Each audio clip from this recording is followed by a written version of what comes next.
Yo, back again, and today I'm just gonna kind of recap some of the things we did. So I just got this eBay battery bot in here. I got this just installed, drilled 4 holes through and mounted them with nuts on the backside for $50. This thing off Amazon, honestly pretty sick.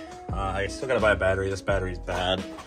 What else do we get done? Oh yeah, so you guys can see under here we got our new 488. It's actually mounted. I just have the car lifted up so I could get underneath it easier to mount the battery stuff. But we put so I originally had a 430 rear gear in my old 488, and then I had a Ford Performance LSD inside that diff. I didn't want to have to deal with getting the diff taken apart and switching the ring gear because I don't really know which ring gear I'm going to be running yet. So I ended up finding a 355 open diff 488 on Marketplace for $40. Went and scooped that up. Had my buddy Andy at A-Star Fabrication weld it up for us, resealed it, and threw it in the car. So now we're gonna try the 355 first. And if we don't like the 355 and I want a little bit shorter gear, or taller, technically shorter gear, but a 373, because I think that's kind of gonna be the sweet spot that I'll have to use for the LSD. That's probably gonna end up being the ring gear that I'll buy for the LSD diff. I just want to throw something else in here because the 430 is not going to be usable with the ZF Trans just because the gearing's too short. So the 355 should be maybe a slight bit too long, but it might actually end up working out, and then we can use a 355 in the LSD diff. So we've got a lot of new stuff since I've updated you guys last. So these are some of the sweet new rear wheels we got. SSR Viennas. They got a 3-inch lip. They're 18 by 9.5 plus 40, I believe it was, or plus 44. I can't remember, but these are going to be going on probably the back of the S2000. I just resealed them up. And I actually got another surprise to show you guys that also has to do with wheels.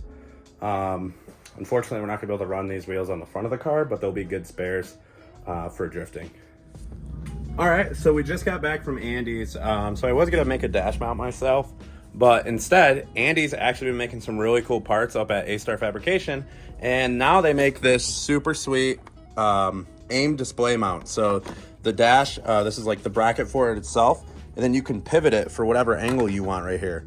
And this is a pretty cool piece. I think he's going to be selling these for anybody that's looking for like a 5-inch dash mount. I believe he makes a 7-inch one as well for the AIM dash.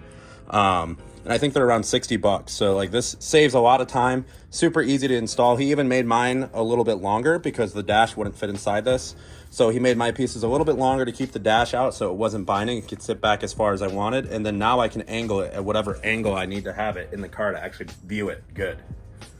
So look at this. This is a really cool thing about this mount. So now we got the dash mounted to the bracket itself, and you can tilt this however you want to get the correct angle for your seating point. So when you're viewing this, you can tilt it whichever way that it's going to be the best for your vision, because sometimes like you mount a dash in, some of the universal mounts, they don't swivel or anything like that. So it could be pointing down. You might not be able to see very good. It might bother you.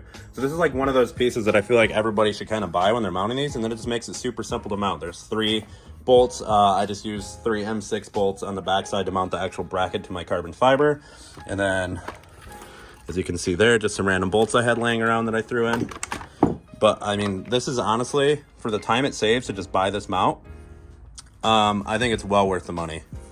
So I just finished tightening up all the bolts on the dash mount and just kind of tossing this in here. You can see what it looks like.